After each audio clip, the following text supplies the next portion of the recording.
Hello, welcome to back my channel in political world. Guys, आज जैसे कि मैंने आप सभी को इंट्रोडक्शन वीडियो में सुबह मॉर्निंग में दिया था कि मैं आज आपको पॉलिटी का सेशन स्टार्ट कराने वाली हूँ, जिसके अंतर्गत हम अपने पॉलिटी के जितने भी इंपॉर्टेंट टॉपिक्स बनते हैं गाइस, सभी एग्ज़ाम्स के लिए यूपीएससी फर्स्ट ऑफ ऑल और साथ ही सभी अदर गवर्नमेंट एग्ज़ाम के लिए, कॉम्पिटिटिव एग्ज़ाम्स के लिए हमें पॉलिटी को बहुत ही अच्छे से करना होता है गाइस, क्योंकि पॉलिटी से बहुत ही ज़्यादा क्वेश्चन आते हैं, सभी एग्ज़ाम्स में पूछे जाते हैं, जिसमें मैं आज आपको बताने वाली हूँ संविधान सभा कब और कैसे, when and how constitution and it's assembly established. Guys, जैसे कि आप सभी ने 11th-12th में भी ये पढ़ चुके हैं, टॉपिक बहुत ही इंपॉर्टेंट टॉपिक है। और हम सभी जैसे जानते हैं कि संविधान क्या है। सबसे पहले आप सभी को पता होना चाहिए व्हाट इज़ कॉन्स्टिट्यूशन।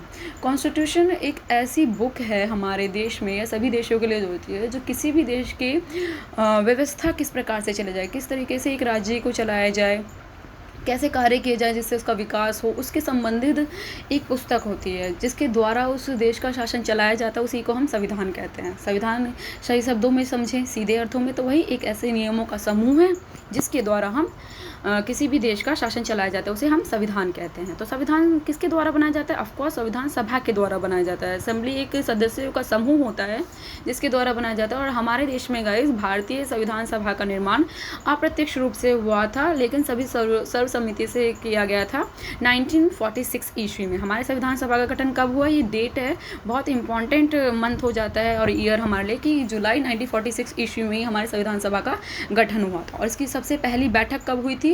तो 9 दिसंबर 1946 को हुई थी, जिसके हमारे जो अस्थायी अध्यक्ष थे डॉक्टर सच्चिदानंद, वो अस्थायी अध्यक्ष थे, क्योंकि परमानेंट जो हमारे अध्यक्ष थे वो हमारे डॉक्टर राजेंद्र प्रसाद रहे हैं। संविधान सभा की दूसरी बैठक में उन्होंने सदस्यता ली थी संविधान सभा में। तो हमें मेन पॉइंट्स बहुत अच्छे से याद होने चाहिए, डिटेल में मैंने लिख चुकी हूँ और वो मैं आपको बता रही हूँ कि जो संविधान सभा है उसकी पहली बैठक 9 दिसंबर 1946 को हुई, जिसकी अध्यक्षता किसने की?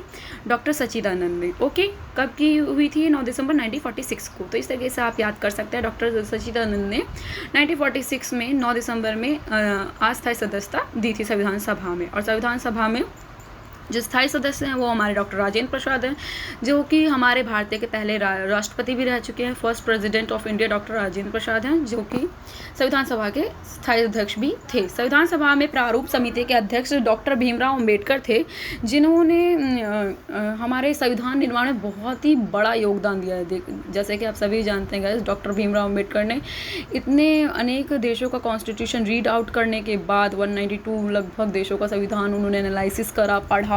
जब जाकर उन्होंने अच्छे जितने भी व्यूज़ हुए देश के विकास में, हमारे भारत के हित के लिए जो एकदम सर्वोपयोगी थे, उन्हीं गुणों को, उन्हीं नियमों को हमारे संविधान में एस्टेब्लिश किया है हमारे संविधान निर्माताओं ने। तो इनका बहुत ही बड़ा योगदान है, इसे हमें फॉरगेट नहीं करना चाहिए, हमेशा रिमेंबर रखना चाहिए।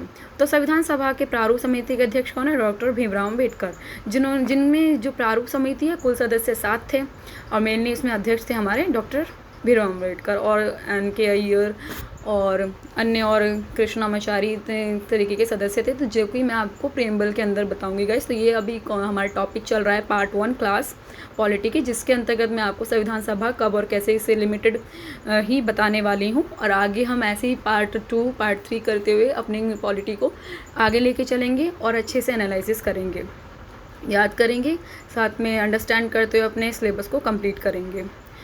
नेक्स्ट है हमारा संविधान का निर्माण कब हुआ गाइज, तो कितने समय लगा, कैसे हुआ, तो आप जान गए कि हाँ, सभी देशों का एनालिसिस करने के बाद संविधान सभा के द्वारा हुआ। संविधान सभा के गठन के द्वारा विभिन्न राजनेताओं ने, हमारे देश के विद्वानों ने इन्हें एनालिसिस करने के बाद कराया। तो अब हम देखते हैं 2 साल 11 महीने व 18 दिन में पूरा हुआ था संविधान सभा का जो कार्यकाल है, या कहा जाए हमारे संविधान का निर्माण कितने दिनों में होता है गाइज? 2 साल 11 महीने और 18 दिन में हमारे भारतीय लोगों के द्वारा ही किया गया, जिसे 26 नवंबर 1949 ईस्वी को पूरा लिखित हो चुका था, पूरा रिटन हो चुका था। हमारा लिखित संविधान हमारे संविधान की सबसे प्रमुख विशेषता है कि सबसे बड़ा और लिखित संविधान है हमारे भारत का संविधान। और लोकतांत्रिक देश आप सभी जानते हैं, गणतांत्रिक राज्य हमारा भारत सबसे बड़ा। तो ये भारत की विशेषताएं, अपने इंडिया की विशेषताएं, ये भी हमें रिमेंबर रखनी चाहिए।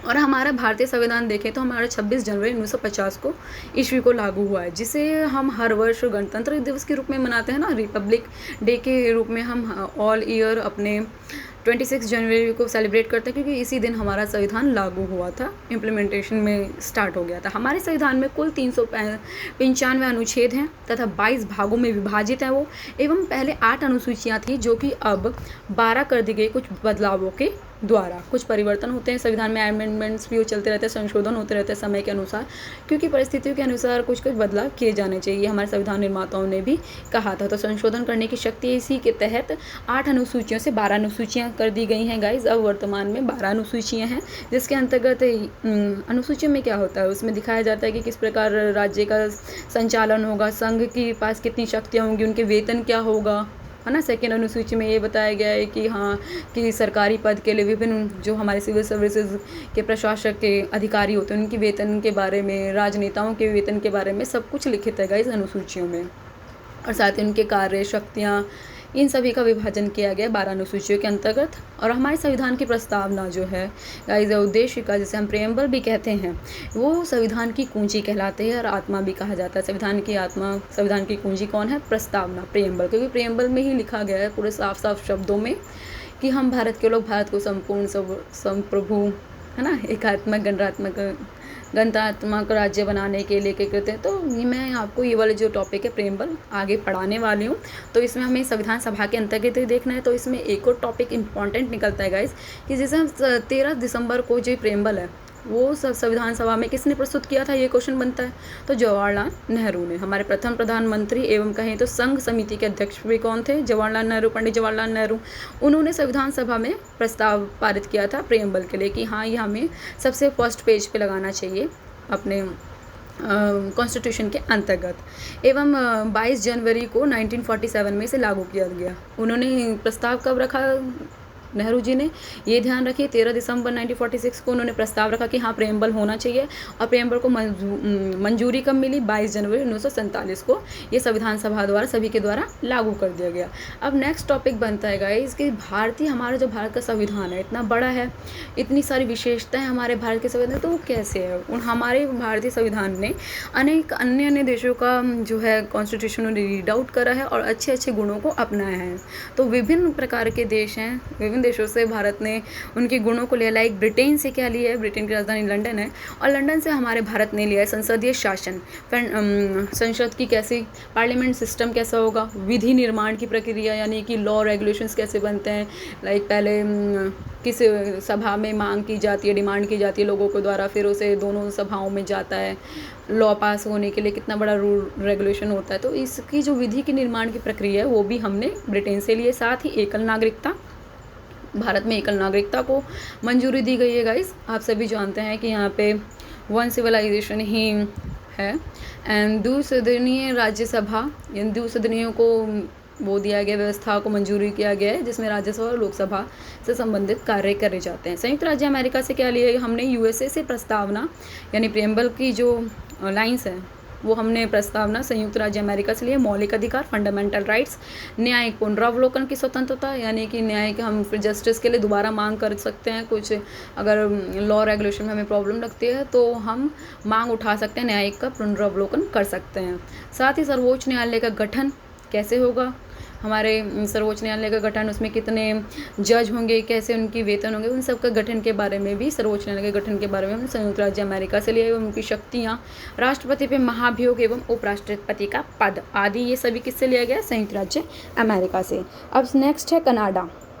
कनाडा की राजधानी गाइस ओटावा है, जहाँ से हमने लिया है संघात्मक व्यवस्था, fundamental right systems, fundamental system को लिया गया संघात्मक व्यवस्था को, जिसके अंतर्गत संघ, राज्य सूची, केंद्र सूची और संवर्ती सूची वाले कार्य आते हैं ना, जो हमने पॉलिटी, और मैं आगे भी बताने वाली। तो ये संघात्मक व्यवस्था किससे लिया गया? कनाडा से। तो 1 नंबर में भी क्वेश्चन बन जाता है, लाइक एसएससी हो गए, दिल्ली पुलिस के एग्जाम्स हो गए। तो उनमें मैं आपको पूरा पॉलिटी का डिस्क्रिप्शन में अच्छे से वीडियो PDF भी दूँगी, PDF में डिस्क्रिप्शन में मैं डाल दूँगी, जिससे आप भी अपने इसी प्रकार से नोट्स बना लें और इसे याद करें।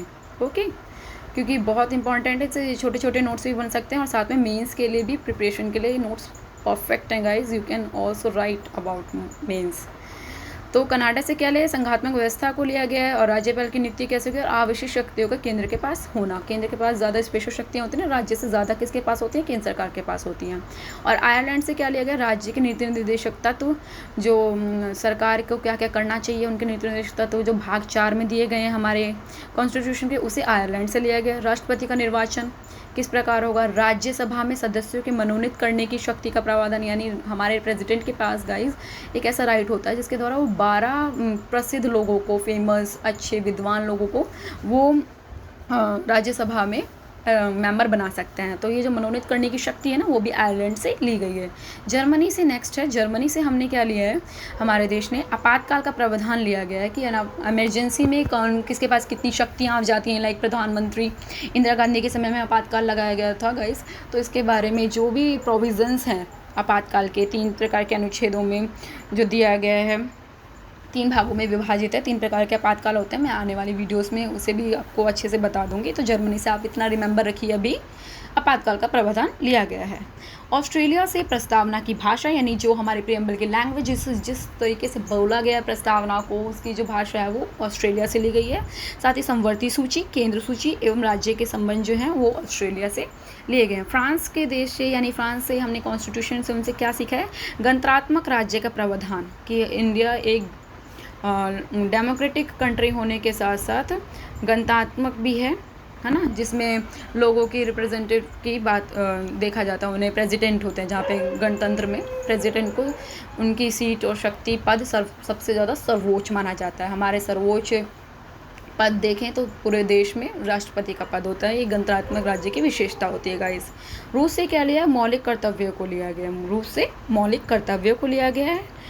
और साथ ही दक्षिण अफ्रीका से देखें हम तो साउथ अफ्रीका से हमने लिया है संविधान में संशोधन करने की प्रक्रिया, यानी जो अमेंडमेंट्स होते हैं, जितने भी संशोधन की प्रक्रिया है कि किस प्रकार से किसी भी संविधान के अनुच्छेदों भागों में अगर हमें चेंजेस करने हैं तो उसकी जो प्रक्रिया है, प्रोसेस है, वो हमने दक्षिण अफ्रीका से ली है उनके कॉन्स्टिट्यूशन से। साथ ही राज्यसभा में सदस्यों का जो निर्वाचन है, किस प्रकार से उनका चुनाव होगा, उसकी प्रक्रिया भी दक्षिण अफ्रीका से ली गई। तो गाइज़ आज का टॉपिक यहीं तक होता है। और टॉपिक रिलेटेड मैं मोस्ट इंपॉर्टेंट क्वेश्चन बता देती हूँ टिल द एंड आपको, जो कि UPSC and all type of competitive exam में पूछे जा सकते हैं। और 11th-12th में भी ये आपको पढ़ाया जा चुका है, तो 11th-12th वाले स्टूडेंट्स भी इसे रेफर कर सकते हैं for their polity subject. So first question है गाइस कि संविधान सभा का निर्माण कब व कैसे हुआ। जैसे कि मैं आपको बता चुकी हूँ ऊपर, संविधान सभा का निर्माण जो है 1946 ईस्वी में से शुरू होकर 1949 तक कंप्लीट होता है ना, 26 नवंबर तक, और लागू होता है 26 जनवरी 1950 को। कैसे, संविधान सभा के द्वारा, हमारे देश के नेताओं के द्वारा, विद्वानों के द्वारा, उनकी मेहनत के द्वारा ये कामयाब हो पाया है, सक्सेसफुल हो पाया है, और अभी भी चल रहा है हमारा कॉन्स्टिट्यूशन। हमारे भारतीय संविधान के निर्माण में संविधान सभा की क्या भूमिका है, तो इनके बारे में हमने बहुत अच्छे से अध्ययन करा है ऊपर। I hope you will be understand. तो इस तरीके से हमारे ये 2 क्वेश्चन होते हैं। थर्ड क्वेश्चन में संविधान के स्रोतों का वर्णन करें, जो कि हमने अभी ऊपर पढ़ा। सोर्सेज क्या हैं हमारे कॉन्स्टिट्यूशन के, जो सभी देशों से हमने क्या क्या गुण लिए हैं, उनकी विशेषताएं ली हैं, कि उन कौन कौन से राइट्स और प्रोविजंस को लिया है, प्रावधान को लिया है, उसके बारे में हमें इसमें डिटेल में लिखना होगा। तो इस आंसर को आप आराम से 100 to 150 वर्ड्स या 200 वर्ड्स में लिख सकते हैं एंड अच्छे से अच्छे मार्क्स गेट कर सकते हैं। All the best, best of luck for your examination. Thank you for watching and please like and subscribe my channel for getting more informative videos like this and share with your friends, जिससे आपके साथ उनकी भी help हो सके. Thank you.